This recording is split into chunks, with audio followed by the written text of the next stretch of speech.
Everybody knows that practice makes perfect, right? Or if you've been around enough music teachers, you might have heard the variations on that, like perfect practice makes perfect, or practice makes permanent. To begin this video on performance skills, I want to take a closer look at each of those statements. First of all, anybody who thinks practice makes perfect has never been in the frustrating position of putting in the time to improve, but never really feeling the improvement. Because if you're practicing with inefficient movements, playing can get worse. You can even find yourself injured or discouraged with no desire to continue making music. Because without an understanding of how to move efficiently, it's entirely possible to practice your piece 500 times and make the same mistakes the 501st time as you do today. And then some people say the solution to that is to do perfect practice. Well, I'd like to introduce you to people, because people don't do perfect anything. And how boring would it be if there was one perfect way to play a piece of music? Practice is a process of working through challenges and experimenting with possible solutions. And then there's also the scary version, practice makes permanent, telling you that if you do something wrong, there's no chance of shaping that into a good outcome. Thank goodness practice does not make permanent. If you're not playing with the ease and clarity you want, and especially if you're feeling any amount of pain when playing, then you'll be glad to know that it's always possible to change something about how you're moving when you play to alleviate those problems. Learning to move efficiently results in playing that feels great and sounds great, and there's nothing more fun than that. So let's look at how you can play efficiently and make music that sounds exactly like you want it to. When I was young, I used to do all the hand strengthening and finger independence exercises that popular teaching methods still teach to this very day. And they worked great for me for a while. The problem is that as we get older, bodies change. They tend to become less flexible, less resilient. As a result, I found myself playing more and more of the wrong notes, and playing no longer felt good. It was painful. All of the techniques I had used before to muscle through performances became impossible to use. By the time I was 30, I felt like I couldn't play the right notes anymore. And that's when I met Sheila Paige. Sheila's one of the best piano teachers in the country. She's known as a teacher of teachers. She specializes in efficient movement and pain reduction. Sheila taught me to play again. Powerful, skillful playing doesn't have to hurt. The correct amount of pain to play through is 0. Great playing is not about strength, and fingers are literally not independent. They're interdependent. Inefficient movements focused on finger strength and independence have led people to injury and an end to playing piano. But efficient movement is healing. So if you've been playing through pain, keep listening for some principles and strategies to alleviate that. And if you're brand new to playing, this will get you off on the right foot, or hand, to lessen the likelihood that that will be a problem for you. Even if you're under 30, these strategies will help you be your best sounding self for a lifetime. So if I get anything wrong here, that's on me, but a lot of the anatomy and efficient movement I learned from Sheila Paige. So thanks to Sheila. A piano keyboard is about 250 cubic inches of possibility. That's the surface area of the tops of all the black and white keys times the key depth. Your piano technique means having control over where and how you play each key so that you get the sound you want in a way that sends you to the next key you want to play at the right time and with the right sound. That requires a great deal of precision. Creating the circumstances that allow for that amount of precision requires physical organization for your whole body, starting with the way you sit when you're playing. I'm not talking about posture, because posture is static and rigid. So if people have told you to sit up straight or don't slouch, that's as likely to introduce unnecessary tension as it is to be helpful. Some amount of tension is necessary for us to stay upright and function, but we want to keep it at what's necessary and not go over that. So what I'm talking about here isn't posture, it's balance and readiness for movement. That starts with how you're sitting. There are a few things we need to go over here, and if these are out of whack, other aspects of playing will be harder. And we don't want things to be harder, we want things to be easier. First, you'll need to check your distance from the keys. The way you do that is you'll make a fist with both hands, and if your arms are both held straight out, this flat part of your fingers should just make it to the fall board. That's the piece of wood right behind the piano keys, or if you're on a keyboard, you should just make it to this area right here above the backs of the keys. So that tells you where your shoulder joints should be. From that, you can figure out where your butt should be, because your sit bones should be vertically right under your shoulder joints. Your sit bones are these protuberances on the bottom of your pelvis. So you need to position your bench frontwards or backwards so that you're sitting on the front half of the bench. If you're sitting on the whole bench, you'll lose some mobility and balance.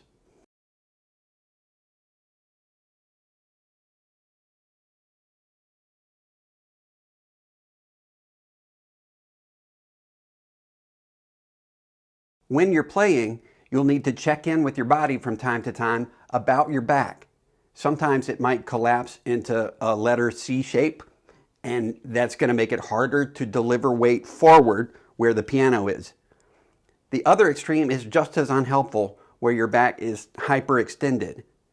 So just keep your shoulder joints vertically above your sit bones, and you'll be good. Once you've got the bench set front to back, you'll need to adjust the bench height. First, let's have your elbows hanging freely at your side. So you're not holding them up from your shoulders, and you're also not holding them out to the side. They're just hanging freely, and you can feel gravity in your elbows. Now, when you're playing, the tips of your elbows should be level with the tops of the keys. This can be hard to see from your own perspective, so you might want to have someone check it for you. Remember that your elbows should be hanging freely, not held out or pulled up. You want to feel gravity in your elbows and be able to move freely from your shoulders as well as your elbows. Benches are often too low, so you may need either an adjustable bench that goes high enough to get you to the right height, or you can put carpet squares or furniture risers under each bench leg to bring it to the proper height.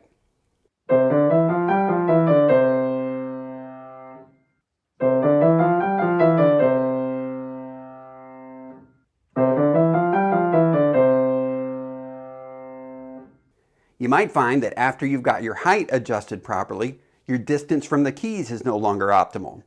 That's okay. You'll probably need to go back and forth checking bench distance from the keys and height in order to find the proper arrangement. Once you've got the bench set where you need it, you'll need to check that your feet are both reaching the floor in front of you with weight on them. It's very common that they won't. For kids, they definitely won't, but even for some adults, they may not. If your feet don't reach the floor in front of you with weight on them, you'll need some kind of adjustable piano foot support or a pedal extender if you're going to be using the pedals. Now we're going to continue moving from big body organization towards your fingertips, and the next thing we need to talk about is forearms, because your fingers need to be precisely located to play on a key, and it's your forearms that will get them in the right area for whatever you want to play. Your forearms are capable of 4 movements you need to know about. And you can remember these because it's just the 3 dimensions of physical space plus 1 degree of movement that's internal to the forearm. What I'm talking about is left and right movement, in and out movement, that's in towards the keyboard and out away from the keyboard, up and down movement, and then the 4th forearm movement is forearm rotation. That's the movement of your radius. That's the forearm bone on the thumb side of your hand, rotating over your ulna. That's the bone on the pinky side of your forearm. Also, your ulna bone curves around and hooks into your upper arm to form your elbow. Remember that for later. We'll take a little time to look at each of those 4 movements separately, but it's important to understand that before and after every single note you will ever play, some combination of these four movements will be happening. It could be a tiny microscopic movement or a big movement. It's impossible to keep track of every single degree of movement in all four of these areas, but by understanding how each of these works, you can decide what to focus on so you'll be feeling great and sounding like you want to. First, let's talk about forearm left and right movement.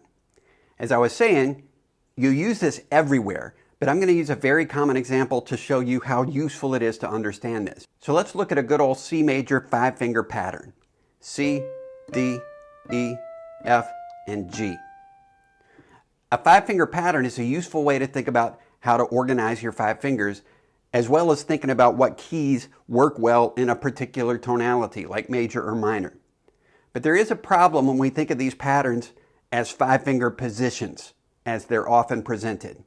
The problem is that 5 fingers usually don't reach over 5 white piano keys, not without stretching your fingers out, known as abduction, which doesn't feel good. It's also not a fast movement. If your fingers are loosely together, like a paw, then if your thumb is on C, your pinky probably isn't on G. It's probably on F, or maybe in the crack between F and G. And you probably don't have one finger positioned on each key. Or if you look at it the other way, if your pinky is on G and your fingers are loosely together, like a paw, then your thumb might not be all the way over on C. Of course, all of this applies to your left hand too. The upshot is, if you want to play a 5-finger pattern while keeping your fingers loosely together, like a paw, one of the forearm movements you'll need to incorporate is lateral movement, left to right. In order to keep your arm balanced behind whatever finger and key you're playing, you'll need to move it 2 or 3 inches laterally while you play your pattern.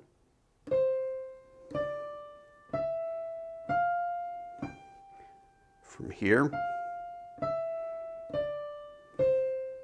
that's a big left to right movement. There, that's much better than stretching. And if this is important for 5-finger patterns, and it is, just think how helpful it is for full scales or arpeggios. Now let's move on to the next forearm motion, in and out. That's in towards the keyboard and out away from the keyboard. Piano keys are levers. As such, you get more control for less effort when you can play them near the edge. So generally speaking, that's what you want to do. Not on the very edge, because that doesn't feel secure, but maybe in the first inch or so of the key. That's not always possible. For example, if you're playing an E-flat major triad in root position, your middle finger is going to be way far in on the key. So it's not always possible to play near the edge of the key, but when it is, there are benefits to doing that. So what does that have to do with in and out motion? Well, there are a couple of ways this can help you. For one thing, you may have noticed that black keys are inner on the keyboard than white keys. That means that in order to play a black key, you'd better be moving your forearm in towards the keys in time to play it. That's why when people are learning the G major scale, for example, so often they mess up at this part near the top. Ugh. But if you're aware of your in and out motions, you won't have that problem. Forearm in. Ah, isn't that nice? In.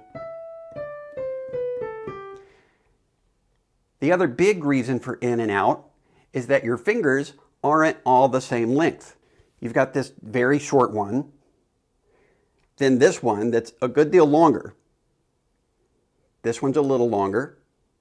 This one's a little shorter. This one's a fair amount shorter, but not as short as your thumb. So if you want to play a 5-finger pattern near the edges of the keys, as you've learned, you need to account for that. A lot of piano books will tell you you should curl your fingers to make them all even. Don't do that. That's unnecessary tension. Instead, use your in and out motion as you move from key to key. So you'll start in for your thumb, move out a good deal for your pointer finger, Although by the time you actually play the key, you'll need to be balanced forward, not pulling back. Out a little more for middle finger, the longest finger, and then balance on that finger. In a little for the next finger, which is shorter, and in a little more for pinky, which is shorter still. And of course, all of this would be reversed for playing in the other direction and for your other hand. As a bonus, an in motion is a great sounding way to end a phrase. One of my favorite pieces to do this in is the Arabesque by Burgmüller. There are lots of white key patterns that end with short fingers in that piece, and using your in and out motions is a great way to get an even tone, and ending with a big in sounds great and sets you up for the next phrase.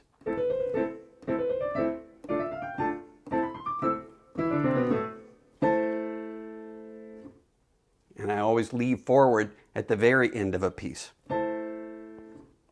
which for some reason sounds great, unlike ending backwards and down, which always sounds like an accident.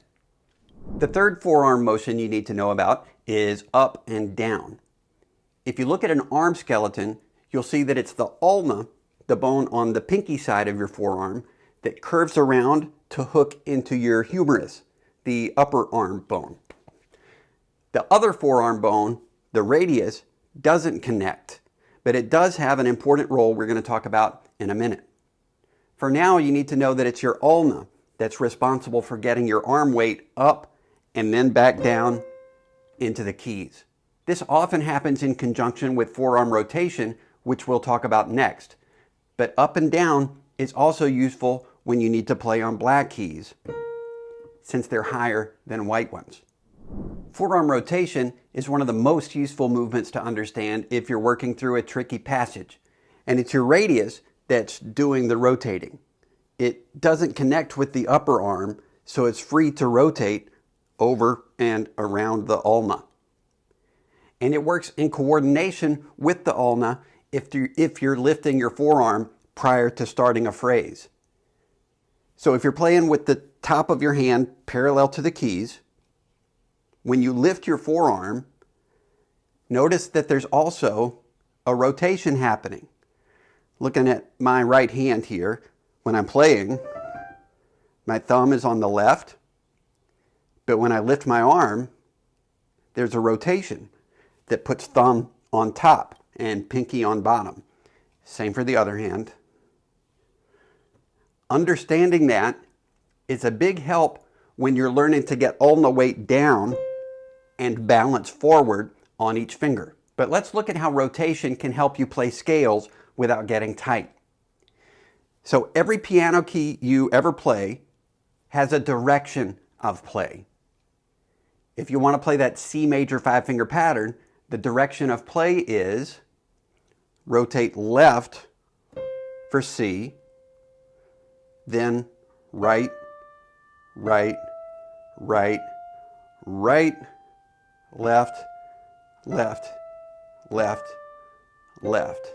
And of course, I'm balancing on each key between every set of rotations. But let's think about how this movement actually happens. I'm going to compare it to playing tennis. If the ball is coming at you and you want to hit it back to the left, don't judge my tennis form, what's your first movement going to be? It's to the right. The rightward motion prepares you to swing to the left. And that's how it is with piano too. For every direction of play, there's a preparatory rotation in the opposite direction. I'm exaggerating these movements somewhat for the camera. At speed, they may be tiny, barely visible, if at all.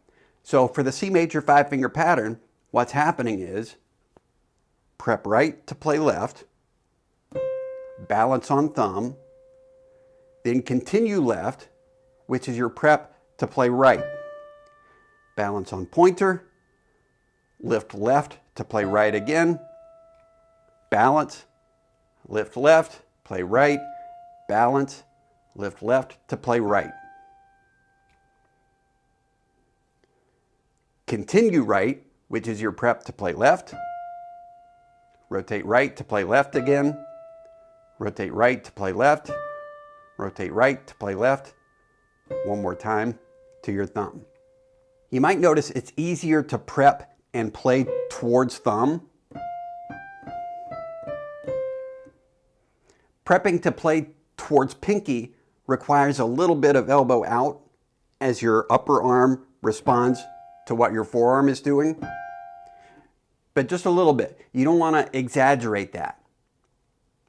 So combine forearm rotation with in and out and lateral movement, and you can get great speed and clarity in a way that feels great and it's not tense at all. That's actually a pretty hard example with lots of double rotations. A double rotation is when you have two consecutive notes with the same direction of play. Like if I play left, right, right, the right, right is a double rotation. Single rotations are easier and kind of fun. For example, C, E, D, F, E, G, D, F, C. Or D, E, C. But those single rotations, rotation is a fast movement, so it's a lot of fun and it feels good. I just want to look at one aspect of forearm rotation that might be counterintuitive when you're playing a scale. And it's that right hand thumb always plays left, just like right hand pinky always plays right. Of course, that's the opposite for left hand. Other fingers can play in either direction depending on the context of the passage. So let's see how that works with a 1-octave C major scale. Start with play left, right, right, and now with the traditional scale fingering, it's time for another thumb.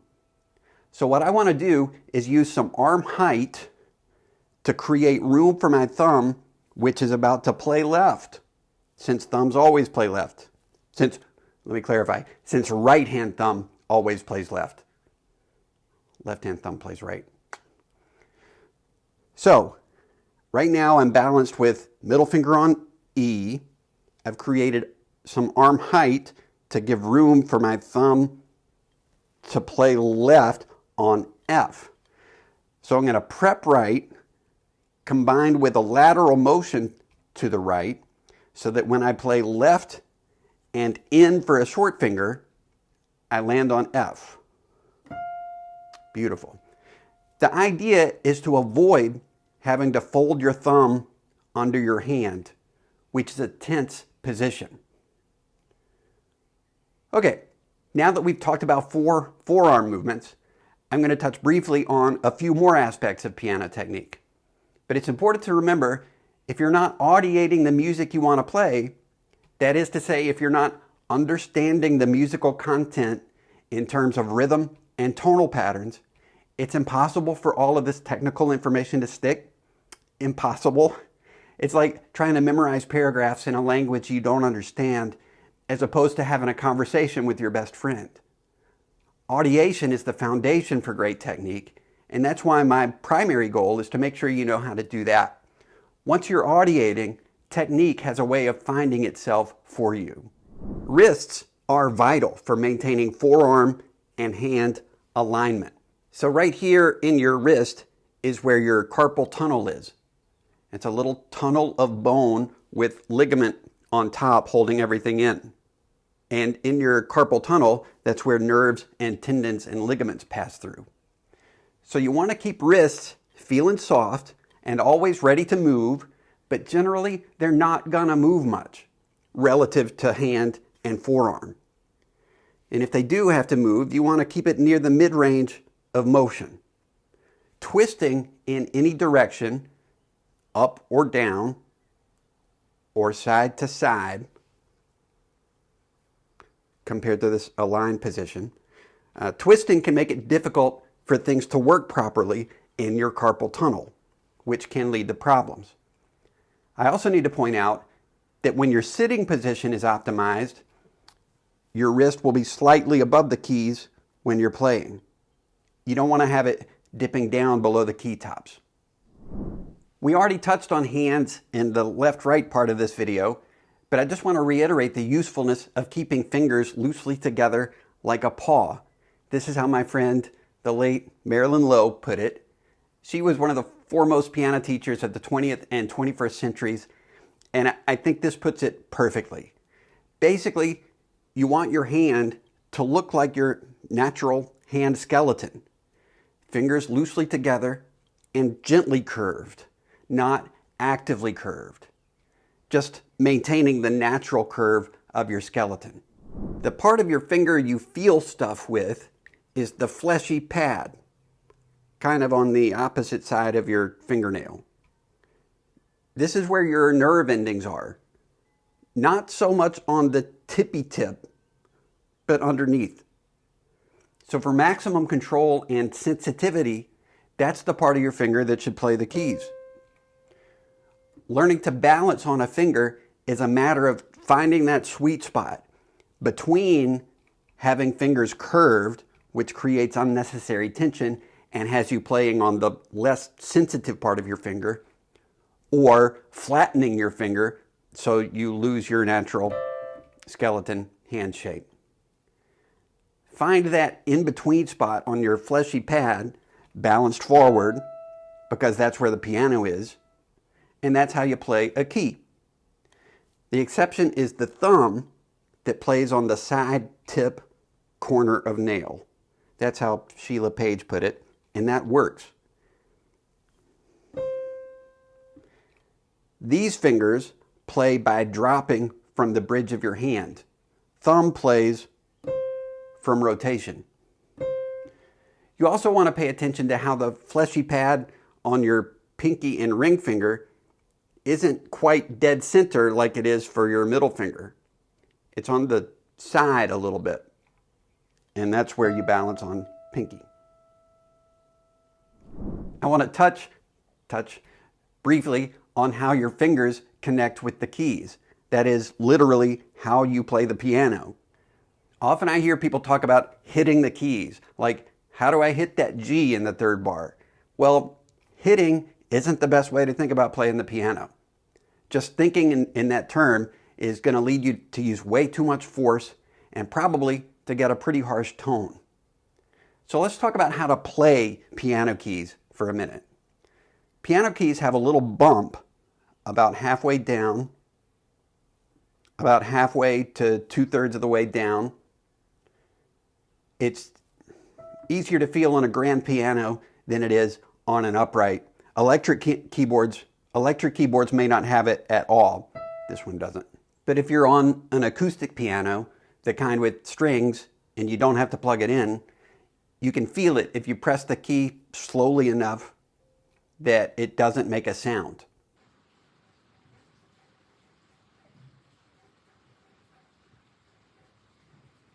The key bump is the exact place where the piano action sends the hammer to strike the string. So your tone is produced exclusively from the way you travel through that key bump. That makes a big difference because when you aim past the key bump to the bottom of the key, you end up playing with way more force than you need, and it results in a harsh sound. So aim for the key bump and your movement will be optimized and you'll sound great. Follow through may take you to the bottom of the key bed, but you're not aiming for the bottom of the key bed. Just like if you're playing tennis, you aim to hit the ball, even though follow through takes you farther. One of the biggest areas of confusion I hear from people who want to play the piano is, how do I play with both hands together? Some people think they aren't coordinated enough to do that, but you are. I'll give you 2 strategies you can use to help with this. I'm going to use this tune called Blow the Man Down, which I've heard some people think is the first challenging piece in Alfred's all-in-one piano method book. I think it's more like it's challenging because the book hasn't effectively prepared you to play it. So the first option is to carefully plan the coordination between the hands. Any note you play is going to be a left, a right, or a both. Right hand reads the top staff and left hand reads the bottom staff. So the coordination in this opening phrase is right, both, left, right, both, both, both, both, both, left, right, both, both, left. If you practice that coordination slowly, saying those words out loud, that can help you get the sound you're looking for. But an important part of piano technique is understanding what comes easily and what doesn't. And there's a time to stretch yourself and learn a new skill, but just as importantly, there's a time to simplify so you can play the music you want with flow and enjoyment instead of it being a huge, stressful undertaking. I'll give you an example of what I'm talking about. If you're audiating this music, you'll recognize the flow of the melody in the right hand, as well as the sound and function of the left hand accompaniment. And when you understand those chord functions, it's very easy to just play a chord root note accompaniment instead of the busier version that's notated. Keep in mind that learning to hear chords is one of the main goals of my piano course. I'm committed to helping you do this. So you can just play melody and chord roots like this.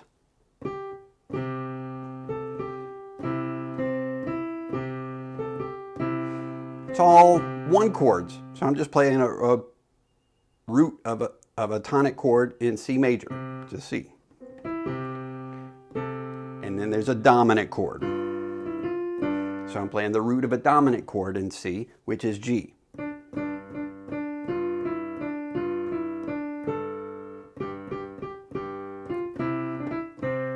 That's it, 1, 5, 1. So that's a slightly different sound and texture from what's notated, but that's okay. Remember, you're doing this for you, not for the person who put this arrangement in this book. And again, if you're audiating chord functions, which you learned to do with the Genesis method, you can change the accompaniment pattern to another style that might be more familiar and easier to you, like an arpeggiated version.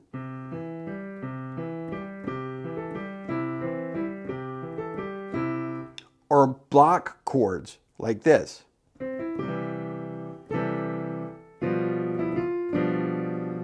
Also, since this is a technique video, let me point out that this chord right here, G, F, B, so this is a dominant chord in the key of C. If I have the top of my hand flat, this is a big stretch. I know likey stretchy. So, if I tilt my hand so that my thumb is on top here, kind of, and my fingers are playing on their sides, look, I can now play this chord without stretching. Good stuff, huh? Simplifying does not cheapen music that you're reading. In fact, knowing how and when to simplify is a core skill for people like me who read music professionally. Sometimes it's a matter of adjusting for a piece that's written for a different hand size. It's okay, it's imperative to use your judgment and your ears to leave a note out or place it somewhere else on the keyboard so you can reach it without hurting yourself. And sometimes it's a matter of just not having time to learn a complicated score. One time I got 1 day's notice to play a concert with Joshua Bell. You'd better believe I was leaving some notes out, but we made it through the concert. So it's a real part of piano technique to remember that reading music is just a tool to help you create music the way it works for you. I also hear a lot of people advocating for slow practice. Slow practice can be really useful, but it's important to understand the kind of efficient movement coordination you want to be practicing. Just playing it slow isn't a substitute for knowing the movements required. But when you do know them, practicing slowly can help you lock it in. And a metronome might help you keep from rushing, because rushing certainly won't help you learn something. But the metronome only helps if you're already audiating the meter and rhythm.